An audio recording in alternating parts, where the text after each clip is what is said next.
So just a few points I wanted to remind you of as you're sort of polishing up your eye mask area. So first and foremost, it's just maintaining sort of this connection point between the top lid and your iris. This way, anytime that you have an eye dart, you actually keep this sort of physical relationship and almost kind of always keep this area of the iris just barely touching the top lid. So this way your eye feels physical and believable and also dimensional, and all your eye darts feel connected to your lids. You're going to change your lower lid as well, obviously, but it's really important to sort of keep this little bit of contact sort of present between your iris and your top lid. So this way, when you do actually show sclera above the iris, it actually sort of really expresses something very clear, like a more extreme emotion, like an extreme fear or rage or surprise.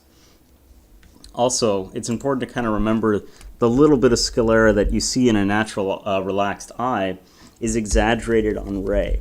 So there is still that sort of sense of connection between sort of the lower lid and the iris, but it's just sort of about maintaining sort of this sort of distance between the eye in a relaxed state, and then anytime that you do an eye dart, you actually kind of feel that connection as well. Keeping this relationship consistent between your iris, upper and lower lid, will really help make your eye feel a lot more believable and natural. It's also important to always sort of keep the overall eye shape of ray consistent. So this way, when you are looking left and right and up and down, you're actually sort of changing that sort of overall trapezoid shape, but you're doing it in a way that sort of maintains this sort of overall graphic shape.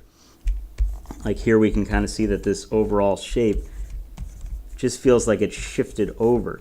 And this sort of makes the eye feel a lot more rounded to us. And this sort of shift from sort of the front on kind of feeling to the more sort of dimensional and rounded kind of trapezoid really makes the eye feel a lot more believable and like a sphere moving underneath skin.